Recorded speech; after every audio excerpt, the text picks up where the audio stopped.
shopping. And I went thrifting at Goodwill, where I got 3 huge sheets for the price of $9.99. Yes, 3 sheets, each $3, each for $10. Yeah, I said that right. I also went to the mall where I got some clothes, and you don't need to see that. Silly you. You thought I wouldn't show you the shirt I got? Of course I would show you the shirt I got. I think it's cute. It's a shirt. Nothing special about it. It makes my shoulders look very large. I look like a black hole wearing this because I'm wearing all black. Am I emo? I'm an emo kid. I'm so depressed. If you are emo, your fashion is amazing, and I'm very jealous of you. If I were to ask you what your favorite period in history was, what would you say? Would you say now, in the plague times, and Corona? I don't think anyone would say that. If you would ask me what my favorite period in history was, I would say 18th century France, the Rococo Baroque period. I love it. I love the architecture, I love the fashion, I love everything, except for the fact that women were considered objects and there was no plumbing. That kind of sucks.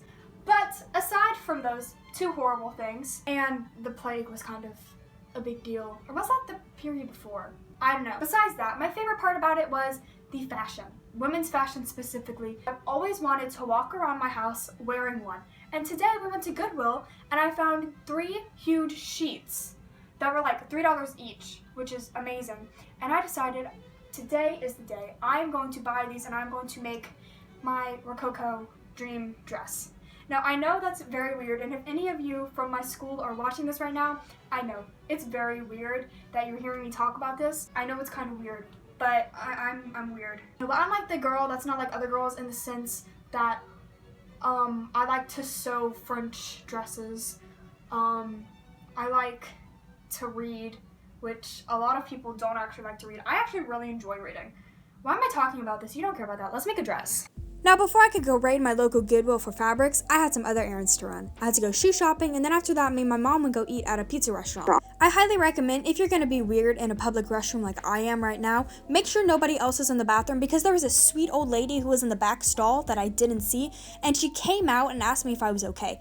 I assured her and told her I was fine and I was just being weird, but she seemed really concerned, so just make sure nobody else is in there.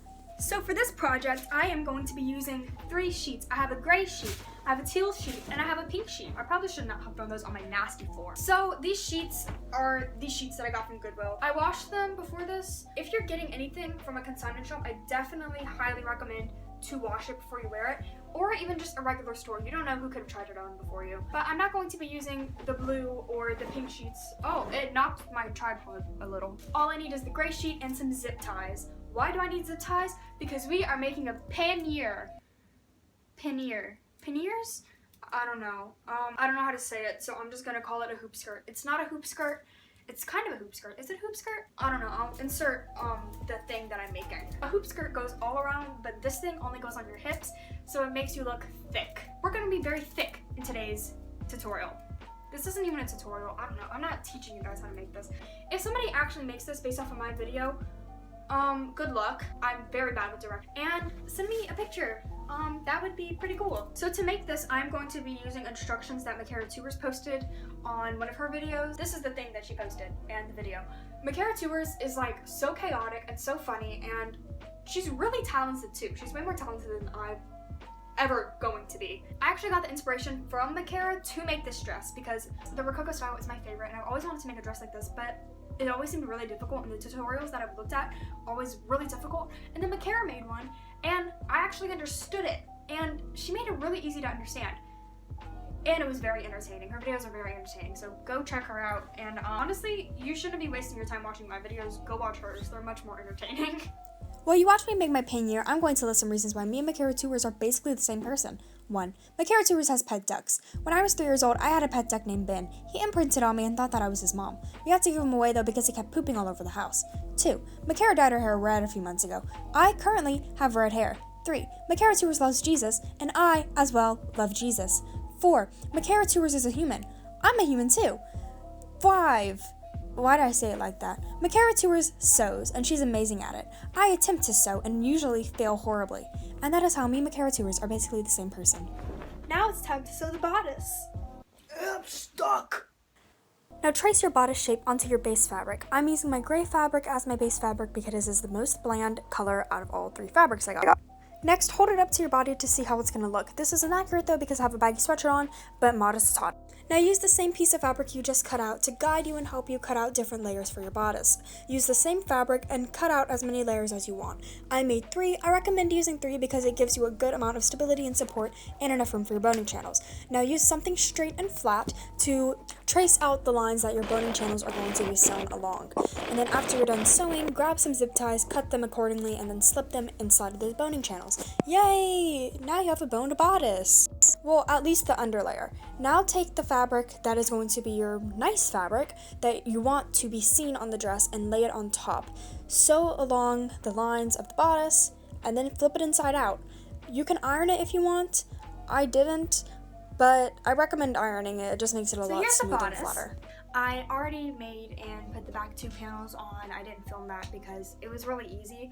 I did the exact same thing for the front piece. I just cut it down the middle and only put 2 boning channels in it. Now what I'm going to do is add in little loops into the 2 side back pieces so that I can make a corset and tie it.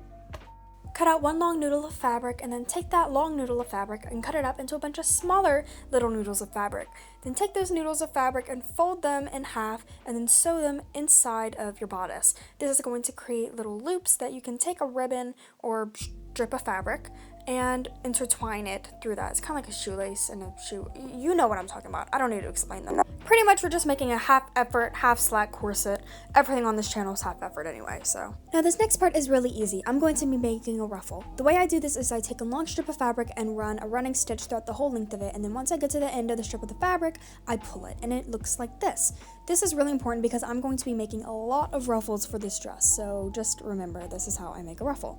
Now you need to find a way to attach that ruffle to the bottom of your bodice. I'm using hot glue. You can use whatever way you want, whether it's hot glue like me, a sewing machine, duct tape, freshly chewed gum, which I don't recommend using freshly chewed gum because 1, that's disgusting, 2, it's insanitary, and 3, it doesn't really dry out exactly how you want for it to stick, so I don't know, just find a way to stick it on there.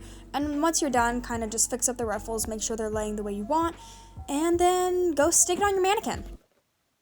And now it's time to make the stomacher. 18th century stomachers were very decorative, so really you can do whatever you want with it. I'm using the same pink fabric that I used for the ruffle to make my stomacher, and I'm laying it on top of my bodice just to trace out and see how big I want my stomacher to be. Now cut out your fabric, avoiding your fingers. Please try not to cut your fingers, it hurts very much, especially if you're using meat scissors. Now sew the 2 pieces of fabric you're using to make your stomacher together, and then when you're done, flip them inside out. I would definitely iron them flat so that it's easy to decorate, but my ironing board is downstairs and I'm too lazy and tired to go downstairs to get it. To decorate my stomacher, I made 1 long ruffle and 3 bows varying in size to lay on top of it. I'm kind of just playing around with the placement of it. It doesn't really matter how yours looks. Make it however you want. I laid my ruffle down first and then laid the bows on top, and it looks like that. Oh, and I don't know what I'm doing here. I'm sorry. You have to see me. Now it's time to make the skirt. So I know I need to attach sleeves onto my bodice, but this video is already getting kind of long. So I'm just gonna do that off camera. If you really want to know how to make sleeves, look up a video on how to make sleeves. So I draped the pink sheet over my pannier and mannequin and pinned it in place, and then I took a pencil and I traced out the shape that I'm going to cut it into. After tracing out the shape, I took the fabric and I folded it in half and then pinned it in place so that it wouldn't move around while I'm cutting it. Now cut that fabric. If you're actually following this as a tutorial, then cut along the line that you just drew. And if you're just watching this for some mediocre entertainment, then watch me cut it. Look at that action. Oh, my feet are in the shot. That's disgusting. Now, after you cut your fabric, I highly recommend to search frantically around your room for your hot glue gun sticks. You can't find them anywhere, but looking around, scared that you won't be able to find them, is a great form of exercise. Now, I couldn't find the footage of me actually hot gluing the zip ties onto this layer of the dress, but just imagine that there's footage. What I did was I took a bunch of zip ties and I hot glued them onto the pink layer so that it would have more stability whenever I put it on. Tragic has happened. So yesterday afternoon, at around 1 p.m., my mom decided to clean out my betta fish's tank because I hadn't cleaned it in a few weeks just because I've been so busy. But when she put the fish back in, my perfectly healthy betta fish, it was acting really weird, and by yesterday night, it died. I don't know what my mom did when she cleaned the tank. I don't know what she could have done because she cleaned it normally like any normal person would clean a fish tank. So, Mom, I'm not blaming you. I know it wasn't your fault, but I am blaming you. It's your fault you killed my fish. Why would you ever do that? Still love you though, don't worry. If you don't like seeing dead corpses, then skip like 10 seconds. This is Spider-Man Mickey Mouse. Today we are going to be performing a traditional fish funeral. Spider-Man Mickey Mouse. How do I even begin to describe you? You swam your way into my heart and I'm so happy you did. You've been my closest, fishiest companion for the past 8 months, and the past 8 months have been the happiest in my entire life. Thank you.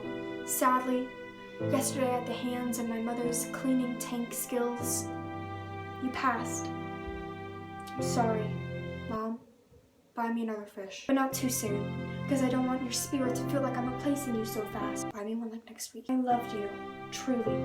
Swim on in fishy heaven for me.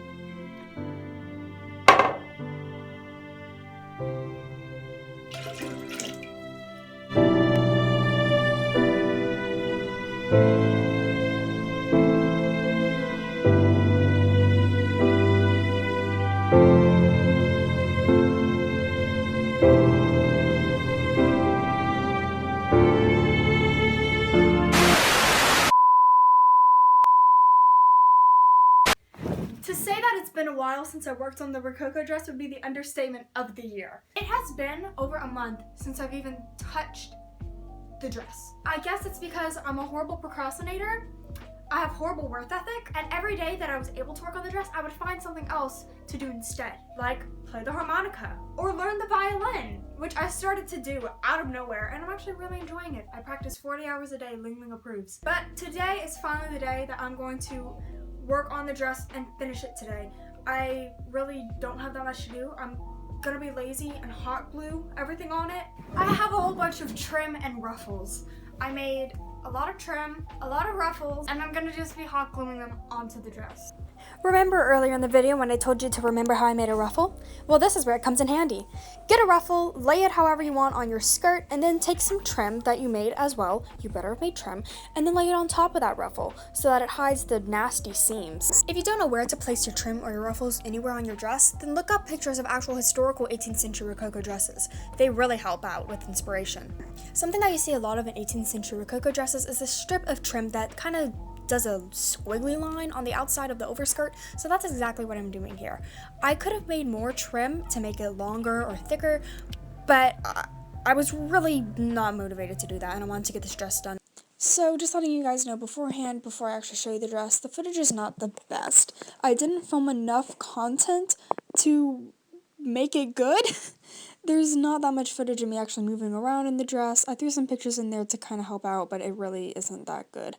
But to make you guys feel better, even though the 5 people that actually watch my videos don't really care, if I ever hit 10K subscribers, if that ever happens, then I will film a video of me wearing this dress and I make a cake, because Marie Antoinette lived in this period and she wore Rococo dresses and she had that thing, let them eat cake.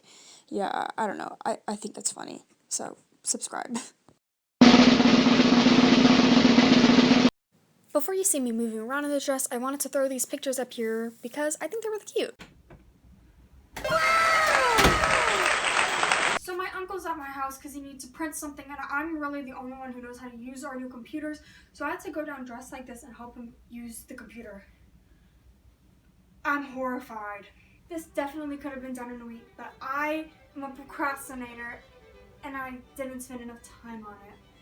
The sleeves are a little wonky, but that's alright. Bonjour, je m'appelle Tanner. I can count to 10 in French. I took French in 4th grade. Coincidence that I know some French and I made a French dress? I think not. Hey you. Hey you. I see you're not subscribed yet. You should press that button down there and subscribe so I can get more subscribers. And eventually, I'll be able to monetize my videos. So that means I can make money. And then hopefully, I won't have as much college debt as I will if you don't subscribe and I make money. Go subscribe so I don't suffer as an adult.